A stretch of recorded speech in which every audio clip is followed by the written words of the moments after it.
नाबार्ड के सीजीएम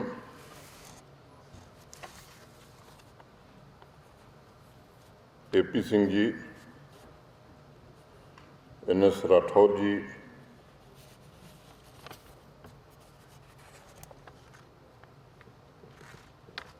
राधेश्याम कुमावत जी, गजेंद्र तोमर जी, सभागार में उपस्थित प्रोफेसर आर के सिन्हा साहब, डॉक्टर बेचन लाल जी, स्काउट्स कश्मीर के वाइस चांसलर डॉक्टर नजीर गनाई, डॉक्टर BR कंबोज, दिनेश कुलकर्णी जी, अभी जिनको आपने मंच पर देखा पद्मश्री श्री भारत भूषण त्यागी जी, इस विश्वविद्यालय के सभी प्राध्यापकगण, जम्मू के डिविजनल कमिश्नर डॉक्टर राघव लंगर, जम्मू कश्मीर प्रशासन के हमारे सभी सहयोगी, इस महत्वपूर्ण कन्वेंशन में देश नहीं उत्तर क्षेत्र के कोने कोने से आए हुए आमंत्रित सभी अतिथिगण, कृषि वैज्ञानिक, विद्यार्थी बहनों भाइयों तथा अभी जिनको पुरस्कृत किया गया ऐसे सभी कृषि रत्न और इंटरप्रेन्योर्स, देवियों, सज्जनों तथा मित्रों। कार्यक्रम 12:18 पर ख़त्म होने वाला था और 12:31 पर मैं खड़ा हूँ। तो मैं कोशिश करूँगा कि ज़्यादा देर तक आपको उबाया न जाए, लेकिन कुछ चीज़ें हैं, अगर आपकी अनुमति हो तो मैं कहना जरूर चाहूँगा। इस सेमिनार में भाग लेते हुए मुझे अत्यंत प्रसन्नता हो रही है, क्योंकि 2020 के कार्यक्रम में किसानों का ही कार्यक्रम था। एक बात तो हमने कही थी कि ऑर्गेनिक फार्मिंग का विस्तार किया जाए और उसे व्यापक बनाया जाए। मैं बधाई देता हूं आयोजकों को, जिन्होंने एक नई शुरुआत की है। अनेक लोगों ने विस्तार से कई बातें कही हैं। मुझे लगता है मैं अकेला हूं जो कृषि वैज्ञानिक नहीं है, दूर दूर तक मेरा कृषि विज्ञान से कोई वास्ता नहीं है। तो अपने अनुभव के आधार पर और एक किसान परिवार के नागरिक के नाते मोटे तौर पर जो बात समझ में आती है वो मैं आपके सम्मुख रखना चाहता हूँ। यहाँ भी बताया गया कि कृषि क्षेत्र का देश के GDP में कितना योगदान है। ये भी बताया गया कि 60 में कितना था, आज कितना है। तो हमारा लक्ष्य क्या होना चाहिए? इसको बढ़ाना। केवल कृषि क्षेत्र में GDP का योगदान बढ़े देश के, इससे देश का काम चलने वाला नहीं है। देश में आप देखें तो रोजगार सबसे ज़्यादा कौन कौन क्षेत्र देते हैं? कृषि प्रमुख है, मैन्युफैक्चरिंग है, खुदरा व्यापार है। मुझे लगता है कि एक समेकित योजना देश को लेकर के निश्चित रूप से हमें आगे बढ़नी होगी। आज अगर मैं जैविक खेती, ऑर्गेनिक खेती की बात करूं, तो विस्तार के अभियान में पूरे देश में जम्मू कश्मीर 6ठे स्थान पर पहुंच गया है। ये एक सुखद अनुभूति देता है। जम्मू कश्मीर में परंपरागत कृषि, हॉर्टिकल्चर, डेयरी उद्योग में प्रोडक्शन बढ़ाने के साथ साथ वैल्यू एडिशन में भी पिछले 2 वर्षों में काफ़ी काम हुआ है। और आज हम एंड टू एंड सॉल्यूशन की बात किसान भाइयों के लिए कर रहे हैं, ताकि भारत के सम्माननीय प्रधानमंत्री जी के आत्मनिर्भर भारत अभियान में जम्मू कश्मीर और यहाँ का कृषि और एलाइड सेक्टर अपना योगदान दे सके। अगर जम्मू कश्मीर के बजट को आप देखेंगे तो हमारे इन संकल्पों की पूर्ति के लिए संसाधनों की कमी न हो, इसका बजट में पूरा ध्यान रखा गया है। और इसका मैं जिक्र करना चाहूँगा कि इस वर्ष जम्मू कश्मीर के बजट में 2835 करोड़ रुपए कृषि के लिए, 646 करोड़ रुपए हार्टिकल्चर के लिए, डेयरी तथा सीप सेक्टर के विकास के लिए 392 करोड़ रुपए आवंटित किए गए हैं। ताकि किसान भाइयों के जीवन में सकारात्मक बदलाव आए और गांव में और किसान के जीवन में प्रगति की संभावनाओं का मिलजुल कर के असर हो और उसे एक नई दिशा दी जा सके। अब कृषि में हमारी अप्रोच क्या होनी चाहिए, इस पर पिछले कुछ वर्षों में देश में काफ़ी काम हुआ है।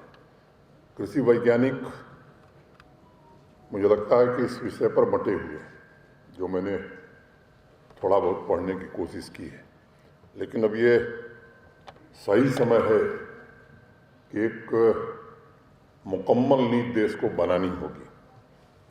ऑर्गेनिक फार्मिंग को प्रमोट करने तथा किसान भाइयों की हैंड होल्डिंग के लिए यहाँ व्यवस्थित तरीके से, योजनाबद्ध तरीके से काम करने की कोशिश हो रही है और इसी योजनाबद्ध तरीके से काम करने की कोशिश का परिणाम है कि देश के प्रमुख ऑर्गेनिक प्रोड्यूसर राज्यों तथा यूटी की लिस्ट में जम्मू कश्मीर भी शामिल हो गया है। और जैसा मैंने पहले बताया, आज हम देश में 6ठे स्थान पर हैं। हालांकि कृषि वैज्ञानिक समुदाय, डॉक्टर शर्मा, डॉक्टर सिंह या अनेक लोग हैं इस बात को कहने के लिए अथॉरिटी हैं, लेकिन मेरा मानना है कि ऑर्गेनिक फार्मिंग तथा नेचुरल फार्मिंग, इन दोनों विकल्पों में से किसान भाई किससे जुड़े और उसमें आधुनिक शोध और मैं कहूँ कि आधुनिक खेती, इन तीनों के सम्मिश्रण से कौन सा रास्ता हम बना सकते हैं, इस पर आप आने वाले 2 दिनों में मंथन करेंगे। नीति आयोग में 2020 में एक डॉक्यूमेंट 170 पेज का प्रकाशित किया है। मैंने भी उसको पढ़ने की कोशिश की। जीरो बजट नेचुरल फार्मिंग पर सर्वे किया गया है। उसमें रिपोर्ट के मुताबिक स्मॉल तथा मार्जिनल लैंड होल्डिंग वाले किसान भाइयों का झुकाव उसके वनस्पति ऑर्गेनिक खेती की तरफ ज़्यादा है।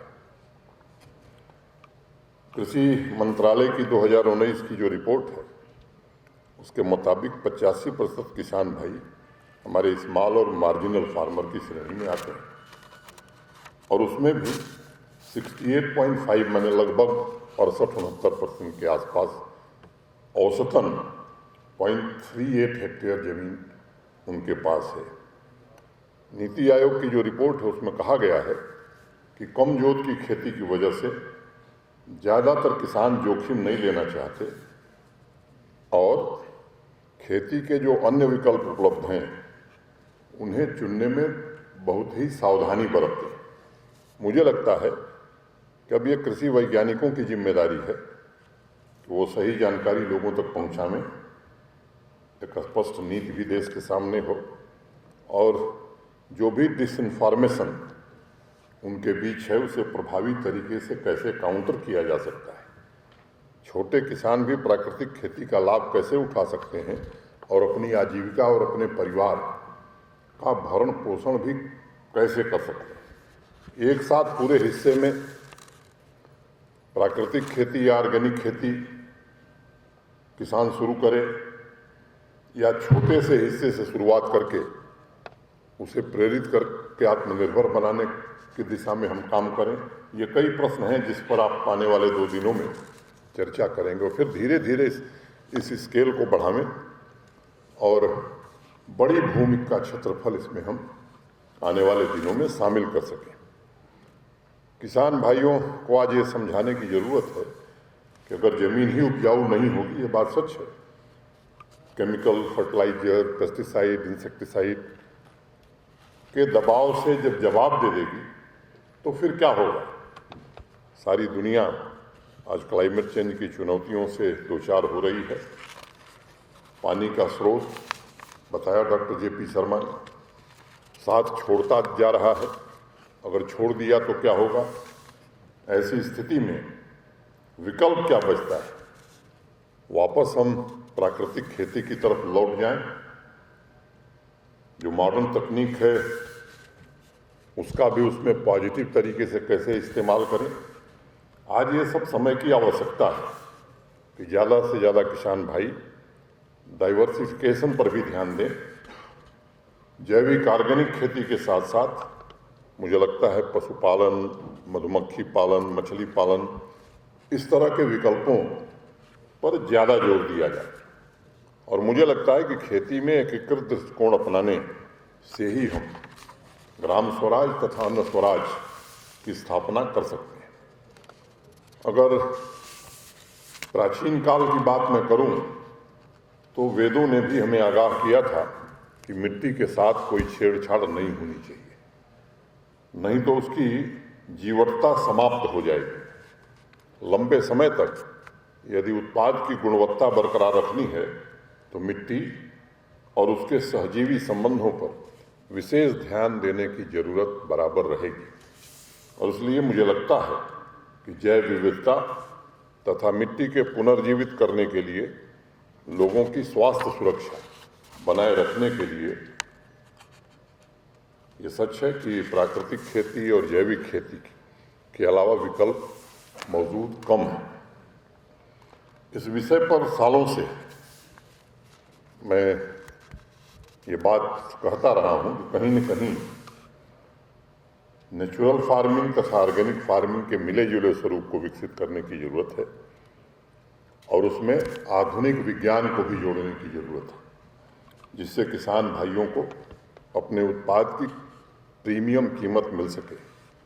नेचुरल फार्मिंग, ऑर्गेनिक फार्मिंग तथा तकनीक का मिला जुला स्वरूप खेती को नया आयाम प्रदान करने की क्षमता रखता है। इस दिशा में आजकल गुजरात के महामहिम राज्यपाल आचार्य देवव्रत और उनके द्वारा किए जा रहे कामों की बड़ी चर्चा है देश में। आंध्र प्रदेश का कम्युनिटी मैनेजमेंट सस्टेनेबल एग्रीकल्चर भी एक चर्चा पूरे देश में इस मॉडल की भी हो रही। और आचार्य देवव्रत जी ने अनेक प्रयास किए हैं, लिटरेचर उपलब्ध है, आप सब मुझसे ज़्यादा पढ़ें हैं। उनका मानना है कि एक देसी गाय से 30 एकड़ जमीन पर नेचुरल फार्मिंग हो सकती है और इस तरह की तकनीक विकसित की गई है। माइक्रो इरिगेशन के माध्यम से भी प्राकृतिक खेती में मदद दी जा सकती है। किसान भाइयों को बाजार से एक भी रुपए का कीटनाशक या फर्टिलाइजर खरीदने की जरूरत नहीं है, ऐसी मान्यता है। जैव विविधता का संरक्षण और मिट्टी की सुरक्षा हमारे लोकाचार और संस्कृति का आधार है। चाहे वो खेती हो या फिर दूसरा काम धंधा हो, प्रकृति का सम्मान सभी अभियानों के लिए पूर्व शर्त मानी गई है। ऋषि मुनियों ने भी हमारे कहा है कि मिट्टी की सात्विकता को कायम रखना है और इसलिए जब फर्टिलाइजर और केमिकल की बात आती है तो हमें वास्तविकता में लाभ कम और नुकसान ज़्यादा दिखता है। देश के अनेक स्थानों पर जिस प्रकार नदियों को, वाटर सोर्सेस को नुकसान पहुंचा है, जिस तरह कृषि भूमि का कटाव और उसका क्षरण हुआ है, पानी का जलस्तर और गुणवत्ता, जलस्तर भी नीचे हुआ, गुणवत्ता भी खराब हुई है। उस वजह से आज हमें आत्मविश्लेषण करने की गुंजाइश ज़्यादा समझ में आती है और इसको अब लंबे समय तक टाला नहीं जा सकता है। जम्मू कश्मीर में हम सब मिलकर के कोशिश कर रहे हैं कि क्लाइमेटिक कंडीशन को ध्यान में रखते हुए ज़्यादा से ज़्यादा हमारे किसान भाई ऑर्गेनिक फार्मिंग से जुड़ें, प्राकृतिक खेती से जुड़ें और इस अभियान की सफलता का जो कुछ परिणाम हमने देखा है कि हर क्रॉप सीजन में ऑर्गेनिक खेती का दायरा यहाँ बढ़ता जा रहा है और आज मध्य प्रदेश, राजस्थान, महाराष्ट्र, छत्तीसगढ़, हिमाचल के बाद जम्मू कश्मीर का नंबर आ गया है। पिछले 1.5-2 वर्षों में बीज से लेकर बाजार तक ऑर्गेनिक फार्मिंग से जुड़े किसान भाइयों की आय को बढ़ाने के लिए अनेक कदम हमारा कृषि विभाग और उससे जुड़े हमारे सभी विभाग उठा रहे हैं। पिछले साल फरवरी में जम्मू तथा श्रीनगर में एपेडा यानी agriculture and processed food produce export development authority का ऑफिस प्रारंभ हो गया है। उसके बाद से हम लगातार एप्पल हो, चेरी हो, वॉलनट हो, हनी हो, सैफरन हो, राइस हो, गुच्ची हो, कुछ लुल्लू ग्रुप जैसे भी कुछ लोग आ गए हैं, देश नहीं विदेश के बाजारों में भी भेजने में हम सफल हुए हैं। सैफरन मिशन के कारण इस साल 15 टन से ज़्यादा केसर यहाँ पैदा हुआ है और मैं उम्मीद करता हूँ कि अगले साल ये 16 टन से ज़्यादा हो जाएगा। जीआई टैगिंग के कारण अब हमारे किसानों को अच्छा मूल्य भी मिल रहा है और माननीय प्रधानमंत्री जी का जो लक्ष्य रहा कि 2022 तक किसानों की आमदनी दोगुनी होनी है, आज से 7 महीने पहले कार्यक्रम में प्रधानमंत्री जी थे, वर्चुअल माध्यम से किसानों से बात कर रहे थे। तो हमारे किसान भाई ने जो केसर के उत्पादक हैं, उन्होंने कहा दोगुनी तो हम कभी प्राप्त कर लिए प्रधानमंत्री जी, अब हमारी आमदनी 4 गुनी हो गई है। तो उस स्थिति का निर्माण हो सका। मैं इस अभियान में जम्मू तथा कश्मीर दोनों कृषि विश्वविद्यालयों और कृषि वैज्ञानिकों, कृषि विज्ञान केंद्र में काम करने वाले अपने सभी सहयोगियों का भी मैं आभार व्यक्त करना चाहूँगा, जिन्होंने शिद्दत से कोशिश की है कि यहाँ के किसानों की आमदनी बढ़ाने, उन्हें उचित मार्गदर्शन और जानकारी देने में काम किया है। एपीडा को एफपीओज तथा इंटरप्रेन्योर से जोड़ने में भी अब आसानी हुई है। सभी स्टेक होल्डर्स को एक प्लेटफॉर्म मिले, इसकी भी कोशिश की जा रही है। अब आप देखें जम्मू कश्मीर को तो क्लाइमेटिक कंडीशंस हमारी सब ट्रॉपिकल भी है, इंटरमीडिएट तथा टेम्परेट एग्रो क्लाइमेटिक कंडीशन के अध्ययन के आधार पर यह बात कही जा सकती है कि हमारा कृषि तथा हॉर्टिकल्चर सेक्टर ऐसे चरण में पहुंच रहा है जहां ऑर्गेनिक फार्मिंग के सामने अभी और विकास तथा उपलब्धियां प्राप्त करने की बड़ी संभावनाएं हैं। कृषि तथा हॉर्टिकल्चर पर आधारित उद्योगों को व्यवस्थित रूप से हम विकसित करना चाहते हैं। हमारे किसान, कृषि मजदूर मूल्य संवर्धित उत्पादन से अधिक लाभ प्राप्त करें, इसके प्रबंध में भी प्रशासन जुटा है।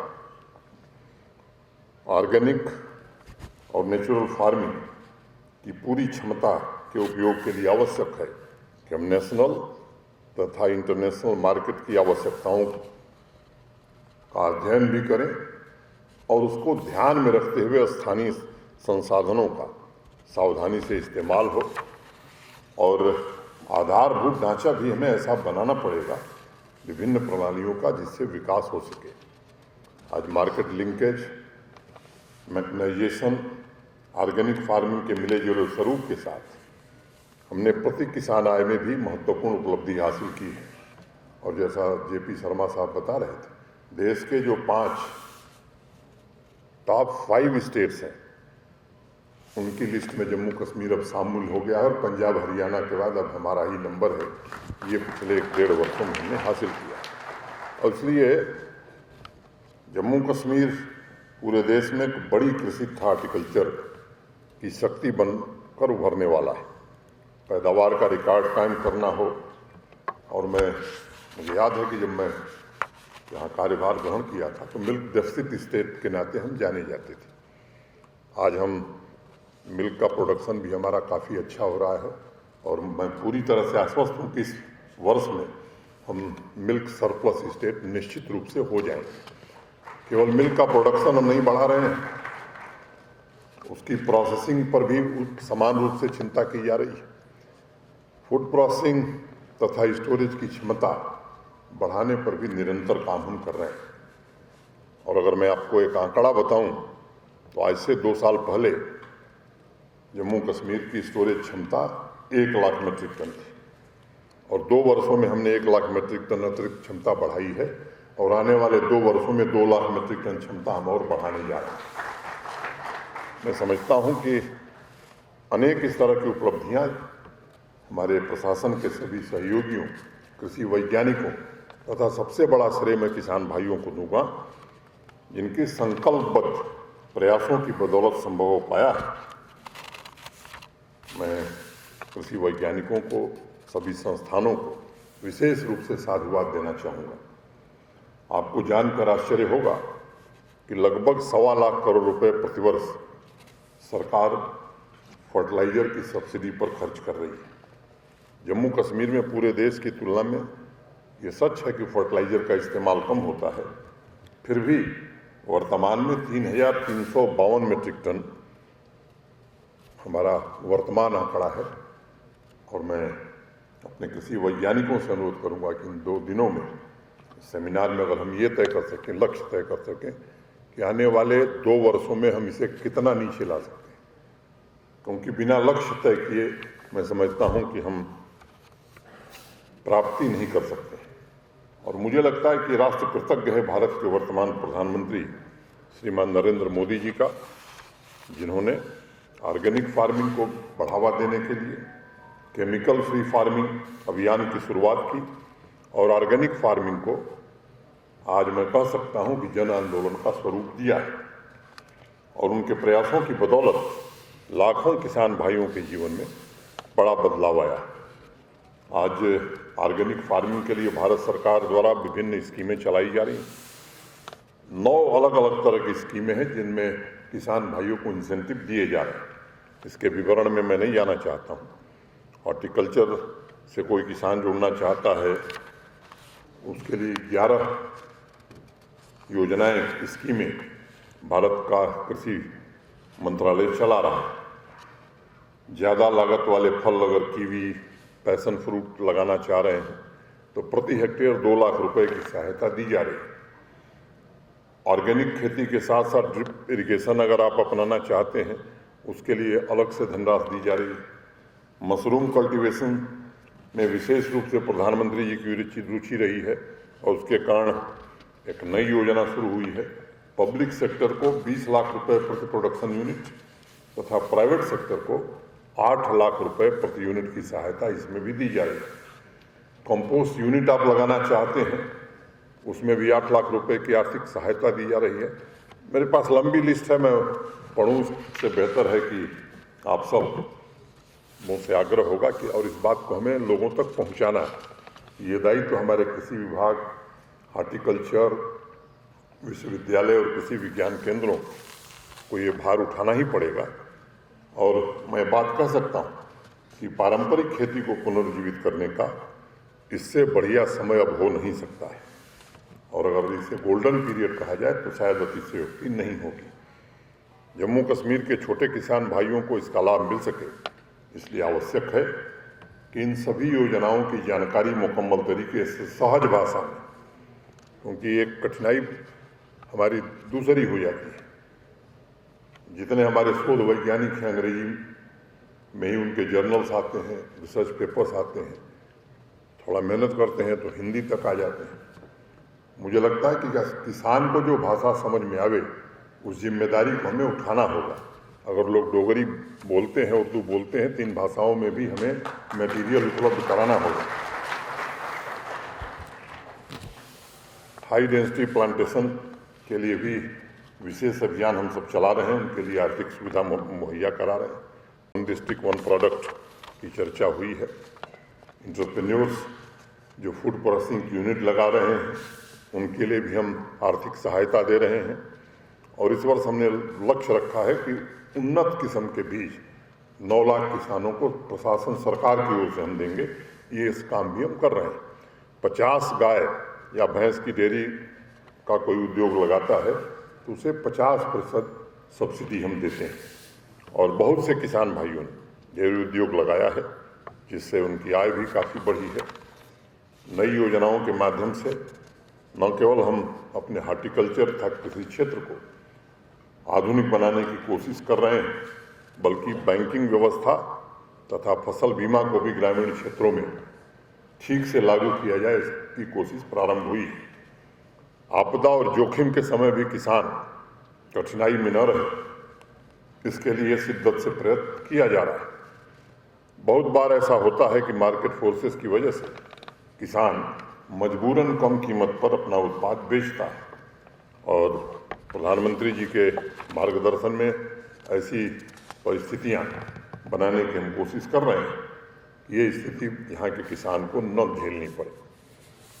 चाहे वो प्रधानमंत्री किसान सम्मान निधि हो, मोटे तौर पर 1706 करोड़ रुपए जम्मू कश्मीर के किसान भाइयों को अब तक दिया जा चुका है। लगभग 12 लाख किसान भाई हमारे किसान क्रेडिट कार्ड पा चुके हैं। जमीन की उर्वरता जांचने के लिए भी प्रयास हमने तेजी से शुरू किया है। सीप सेक्टर से जुड़े जो हमारे किसान भाई हैं, उनकी आमदनी में कैसे वृद्धि हो। न्यूजीलैंड के साथ अभी हाल ही में हम सब ने एक समझौता किया है और उस समझौते में उच्च तकनीक और प्रशिक्षण और बेहतर मार्केटिंग लिंकेज, इन तीनों चीज़ों पर हम सब काम करने वाले हैं। कृषि वैज्ञानिकों के सामने भी आज एक बड़ी चुनौती है। उन्हें ऐसे तकनीक का विकास करना है जो ज़मीन की उर्वरता को बरकरार रखते हुए उत्पादकता को भी बढ़ाए। दूसरी बड़ी चुनौती तिलहन का उत्पादन बढ़ाने की है, जिस पर भारत सरकार सबका ध्यान खींच रही है। मैं समझता हूँ कि लंबे समय से इसकी उपेक्षा की जा रही थी। प्रधानमंत्री जी ने आह्वान किया है तिलहन की खेती का क्षेत्र बढ़ाने के साथ माइक्रो इरिगेशन की सुविधाओं का विस्तार और अधिक उपज वाले बीजों का इस्तेमाल कैसे हम कर सकें, इस पर अब विचार करने की आवश्यकता है। इस लक्ष्य को हासिल करने में हमारे कृषि वैज्ञानिक और कृषि के विद्यार्थी बढ़ चढ़ करके अपना योगदान दें, ऐसी मेरी अपेक्षा है। पूरे देश के कोने कोने में भूमि परीक्षण, ऑर्गेनिक प्रोडक्ट सर्टिफिकेशन का जाल बिछे, इस दिशा में भी गृह मंत्री जी के प्रयास से ये सब काम हम कर रहे हैं। पिछले महीने किसान मेले के लिए जब मैं इस विश्वविद्यालय परिसर में आया था, तो जम्मू कश्मीर दोनों डिवीज़न में एक अभियान चलाकर किसानों को ऑर्गेनिक फार्मिंग से जोड़ने का आग्रह किया था। मुझे उम्मीद है इस पर डॉक्टर शर्मा और हमारे इस कश्मीर के कुलपति जी, सभी कृषि वैज्ञानिक और हमारे कृषि विभाग के सभी सहयोगी मिलजुल करके काम करेंगे। आखिरी बात कहने के पहले मुझे लगता है कि आवश्यक है, इस बात को भी हमें समझना होगा, 2050 तक पूरे विश्व की जनसंख्या की खाद्य जरूरतों को पूरा करने के लिए वर्तमान में जो उत्पादन है उसमें 70% की वृद्धि करनी होगी। ये तथ्य अगर हमारे आंख से ओझल हुआ तो मुझे लगता है कि हमें कठिनाई होगी। और अगर अपने देश के परिप्रेक्ष्य में हम देखें, 2030 तक जो अनुमान किया जा रहा है, हमारी आबादी चीन से बढ़ जाएगी, विश्व की सबसे बड़ी जनसंख्या वाले देश हम बन जाएंगे। तो हमें सबकी भूख और पेट की जरूरतों को भी पूरा करना है, किसानों को समृद्ध भी बनाना है और अपनी जमीन को, अपने पर्यावरण को, अपने जल को, इसको भी बचाना है। मुझे लगता है कि एक बैलेंस्ड अप्रोच हमारा क्या हो सकता है, ताकि लोगों को भोजन भी मिल सके, किसान की आमदनी भी बढ़ सके, प्रकृति और पर्यावरण को भी हम बचा सकें। इस पर आप 2 दिन जरूर विचार करेंगे। ऑर्गेनिक फार्मिंग, नेचुरल फार्मिंग देश के आर्थिक विकास के प्रयासों में एक महत्वपूर्ण कदम है और जम्मू कश्मीर की ये प्राथमिकता में किसान भाई हमारे हैं, आम जनता की सेहत हो, जैव विविधता हो, इसका व्यापक लाभ मिले, इसकी हम कोशिश करेंगे। मैं डॉक्टर AP सिंह जी, एग्रीविजन के सभी साथियों का भी आभारी हूँ, जिन्होंने इस क्षेत्र के विकास में महत्वपूर्ण योगदान देने के लिए 2 दिन का आयोजन किया है। जिन साथियों का मैं नाम नहीं ले सका, उनका भी आभार व्यक्त करता हूं, जिन्होंने इस 2 दिन के कार्यक्रम में पूरी मेहनत की है। 2 वर्षों में जम्मू कश्मीर में बहुत कुछ बदला है। मैं बाकी कोई चर्चा नहीं करना चाहता हूं, 2 मिनट में अपनी बात खत्म करूंगा। आप देखें, 31 मार्च को वित्तीय वर्ष हमारा समाप्त हुआ है। 2021-22 मैं कुछ आंकड़े आपके सम्मुख रखना चाहता हूँ, क्योंकि यहाँ जम्मू कश्मीर के अनेक प्रबुद्ध लोग भी हैं, किसान भी हैं। पिछले वित्तीय वर्ष की तुलना में टैक्स रेवेन्यू कलेक्शन हमारा कितना बढ़ा है, ये बात मैं आपको बताना चाहता हूँ। अगर पूरे देश में आप देखेंगे तो कम राज्य होंगे जहाँ GST में वृद्धि हुई है। कोविड के बावजूद जम्मू कश्मीर उसमें से एक राज्य है जो पिछले वर्ष की तुलना में 23.77%, 23.77% की वृद्धि हमारे जीएसटी कलेक्शन में हुई है और वो आंकड़ा 11,163.95 करोड़ हुआ। एक्साइज कलेक्शन की अगर मैं बात करूं तो उसमें भी 30% वृद्धि हुई। कोविड के बावजूद जबकि लॉकडाउन था, दुकानें बंद थीं और वो 1760.74 करोड़। स्टैंप ड्यूटी की अगर बात मैं करूं तो उसमें 56.12%, 56.12% की वृद्धि उसमें भी हुई। सेल टैक्स पेट्रोल और डीजल पर जो लगता है, देश में सबसे सस्ता पेट्रोल और डीजल जम्मू कश्मीर है। ये बात मैं दोहरा रहा हूं क्योंकि सबसे ज्यादा टैक्स हमने कम किया। किसी राज्य से तुलना कर लीजिए, सबसे सस्ता डीजल पेट्रोल जम्मू कश्मीर में है। बावजूद इसके इस मद में भी 25.33% की वृद्धि हुई है। अगर एयर टरबाइन फ्यूल की मैं बात करूं तो देश में 2 ही राज्य हैं जहां 1% वेट लगता है, तेलंगाना और दूसरा जम्मू कश्मीर। बाकी हर जगह कहीं 5%, कहीं 7%, कहीं 10% है। बावजूद उसके उसमें उस मद में भी हमें नुकसान नहीं हो रहा है, लाभ हो रहा है। अब दूसरी बात मैं करना चाहता हूं कि 31 मार्च को अब किसी का बकाया जम्मू कश्मीर में नहीं है 1 पैसे का। ये लंबे समय बाद पिछले वर्ष और इस वर्ष हम कायम कर सकते हैं वित्तीय अनुशासन के बाद। और all verified bills of contractors and suppliers ये 31 मार्च को क्लियर कर दिए गए। जितनी हमारी सेंट्रल स्पॉन्सर्ड स्कीम्स हैं उनका भी भुगतान सेंट्रल शेयर और स्टेट शेयर इस बार हमने 31 मार्च को ही खत्म कर दिया, नहीं तो चलता रहता था। कोई हुंडी इस बार नहीं ली गई, रादर पिछले 2 साल की हुंडियों को भी क्लियर कर दिया है, उनका भी भुगतान कर दिया। कोई एडवांस बिल नहीं ड्रॉ किया गया है। सैलरी, पेंशन, पीएफ, ग्रेच्युटी, किसी का 1 पैसे बकाया नहीं है जम्मू कश्मीर में। विरासत में एक चीज मिली हुई थी, यहाँ की पेंशन जम्मू कश्मीर बैंक के उधार से दी जाती है। हमको विरासत में मिला था। तो ये 5,573 करोड़ जो जम्मू कश्मीर बैंक का है, उसमें भी 4,119 करोड़ का भुगतान इस साल कर दिया गया है। 810 करोड़ रुपए बिजली जहां से हम खरीदते हैं, लंबे समय बाद, यहाँ आदत है कि बिजली खरीद लीजिए, वो एनटीपीसी हो, एनएचपीसी हो या कोई भी यूटिलिटी हो, उसको पैसा मत दीजिए, लोगों को बिजली देते रहिए। उसका भी भुगतान कर दिया गया है। और कीरू और रटले 2 हाइडल पावर प्रोजेक्ट टेंडर हो गए हैं, काम शुरू होने जा रहा है। उसमें जो हमारी इक्विटी थी 600 करोड़ की, उसका भी भुगतान कर दिया गया है। एक यहाँ परियोजना चलती है लैंग्वेजिंग प्रोजेक्ट्स, 15 साल, 20 साल, 25 साल पहले शुरू हुई थी। ऐसी प्रोजेक्ट्स को लैंग्वेजिंग प्रोजेक्ट कहा जाता है। बीच में थोड़ा अवरोध आ गया था, JKI-DFC के माध्यम से वो काम हम करते हैं। उसके भी जितने बिल्स थे 31 मार्च को सब पूरी तरह से भुगतान कर दिए गए।